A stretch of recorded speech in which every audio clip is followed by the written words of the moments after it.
आज हम लोग एक नया सेशन स्टार्ट करने वाले हैं जिसमें हम लोग बुक कवर करेंगे गवर्नेंस इन इंडिया, जो कि बुक लिखी गई है एम लक्ष्मीकांत के द्वारा।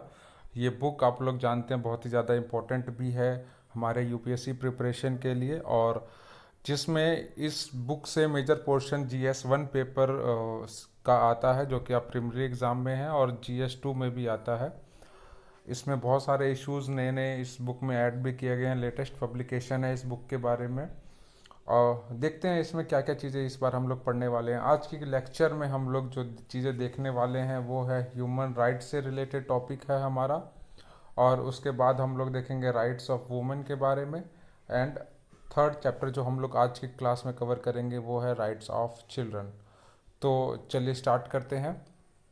तो सबसे पहले चैप्टर पे हम लोग आ जाते हैं जिसका नाम है ह्यूमन राइट्स। काफ़ी ज़्यादा इंपॉर्टेंट चैप्टर हो जाता है यूपीएससी की प्रिपरेशन के लिए, क्योंकि हम लोग जानते हैं कि यूपीएससी में लगातार क्वेश्चंस जो हैं इस पे पूछे जाते हैं, चाहे वो मेंस एग्ज़ाम के बारे में हो चाहे वो प्री एग्ज़ाम से रिलेटेड हो। चलिए स्टार्ट करते हैं ह्यूमन राइट्स के बारे में। तो देखिए, ह्यूमन राइट्स की सबसे पहले डेफिनेशन जो दी गई है कि human rights are those right to which entitled for merely by virtue of being humans. यानी कि ह्यूमन राइट्स ऐसे राइट्स हैं जो कि ह्यूमंस के लिए दिए गए हैं, और इसमें ह्यूमन बीइंग्स का जो है वो काफ़ी राइट्स का ख्याल रखा जाता है।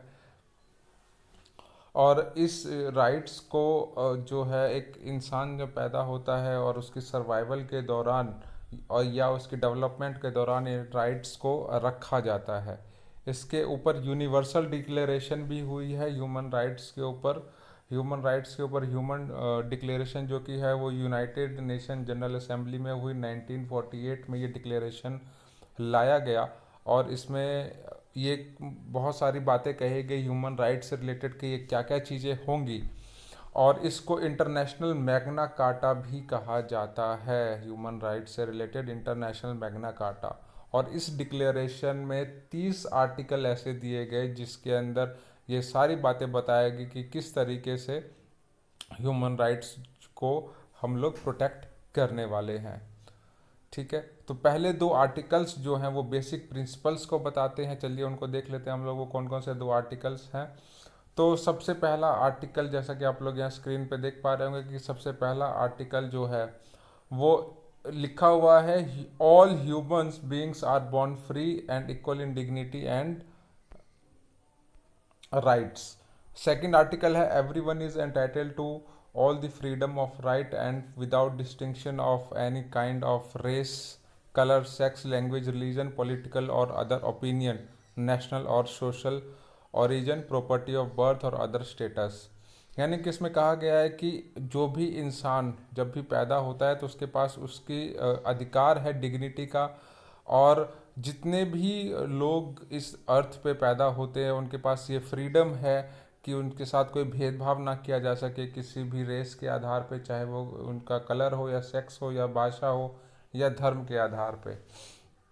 तो बाकी जो आर्टिकल्स हैं, आर्टिकल वो भी हम लोग देख लेते हैं। आर्टिकल 3 कहता है right to life, liberty and security.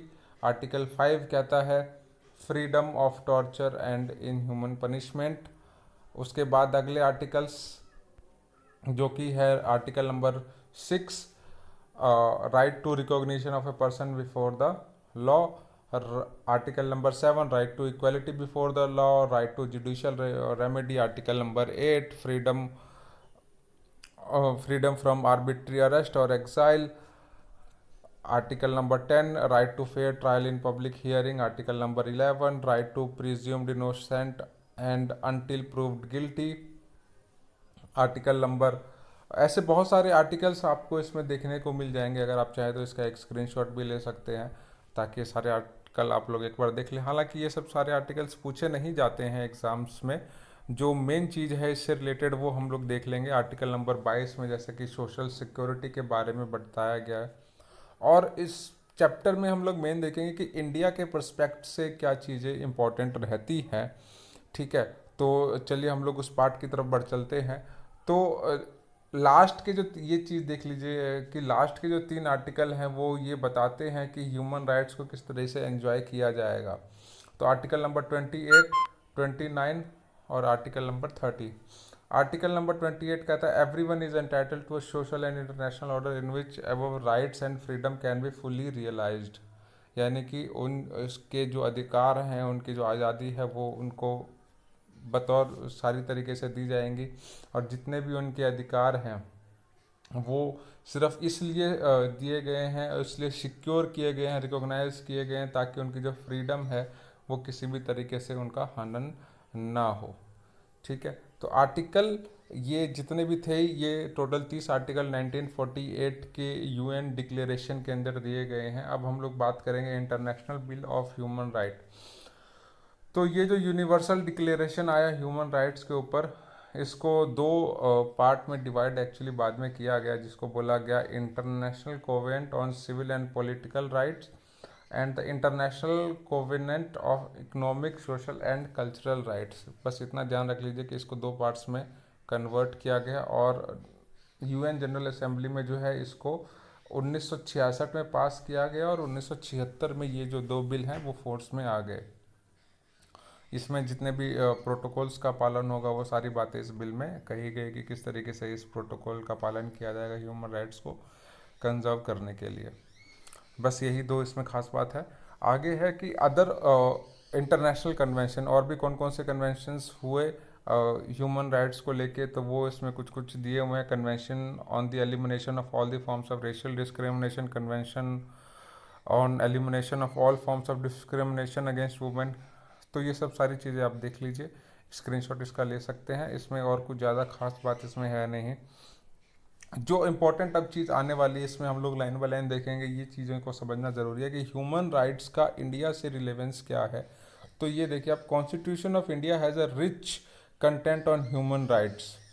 हमारे संविधान के अंदर ह्यूमन राइट्स से जुड़ी बहुत सारी बातें की गई है। अगर आप हमारे प्रियम्बल को भी ध्यान से देखेंगे तो उसमें जो फंडामेंटल राइट्स दिए गए हैं और जो डायरेक्टिव प्रिंसिपल्स है, डीपीएसपी जिसको हम लोग बोलते हैं, directive principles of state policy, वो सारी की सारी चीज़ें फॉलो करती है यूनिवर्सल डिक्लेरेशन जो कि यूएन ने दिया था 1948 के अंदर, वो सारी चीज़ों को फॉलो करती है।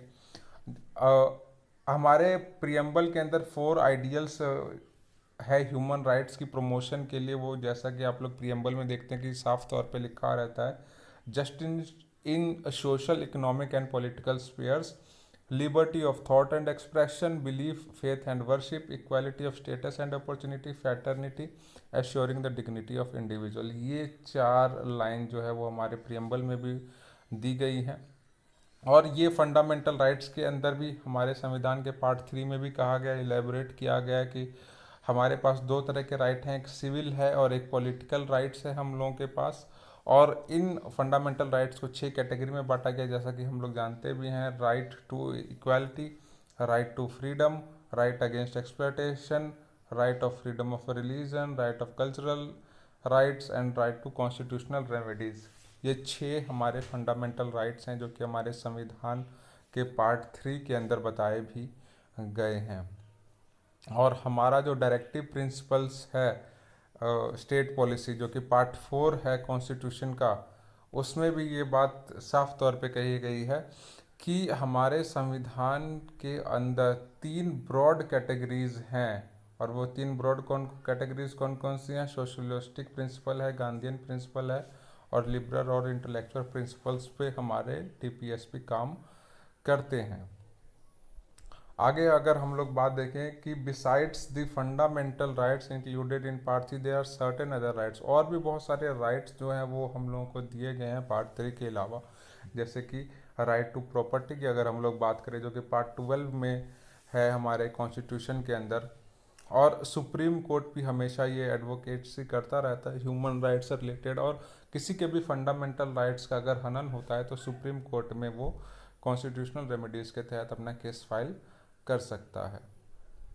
तो ये सब सारी बातें हुई हमारे संविधान और ह्यूमन राइट्स से रिलेटेड। और भी हमारे बहुत सारे राइट्स हैं हमारे कॉन्स्टिट्यूशन में, जैसे कि राइट टू हेल्थ है, राइट टू स्पीडी ट्रायल है, और राइट टू प्राइवेसी है, right to travel abroad, right to free and legal aid, and so on. These are the various rights which are given in our constitution, and we can claim that if there is any violation against these rights, so we can also file a case against them.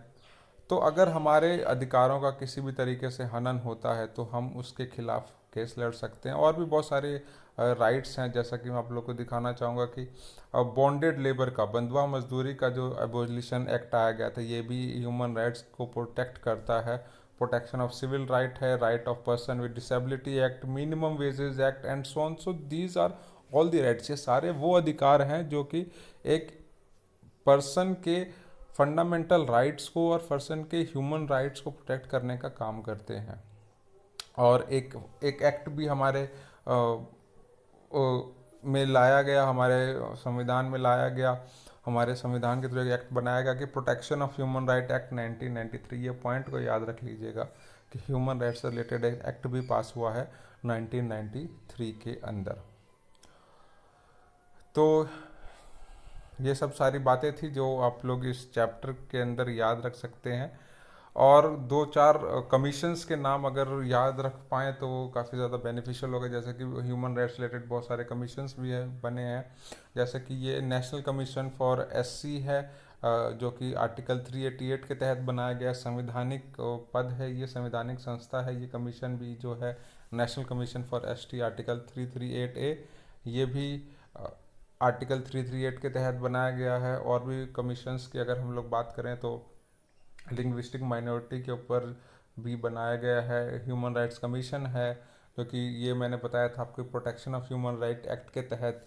ये यानी कि एक statutory body है। देखिए दो तरह की bodies होती है, एक कॉन्स्टिट्यूशनल बॉडी होती है और एक स्टैट्यूटरी बॉडी होती है। जितने भी कमीशंस एक्ट के थ्रू बनाए जाते हैं उनको स्टैट्यूटरी बॉडी कहा जाता है, और जो कि हमारे संविधान के तहत बनते हैं उनको कॉन्स्टिट्यूशनल बॉडी कहा जाता है।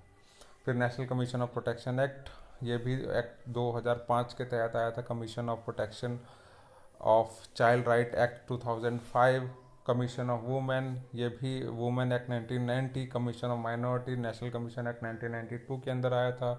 नेशनल कमीशन बैकवर्ड क्लासेज, ये कॉन्स्टिट्यूशन के तहत बनाया गया, तो ये जो है वो संवैधानिक संस्था कहलाएगी।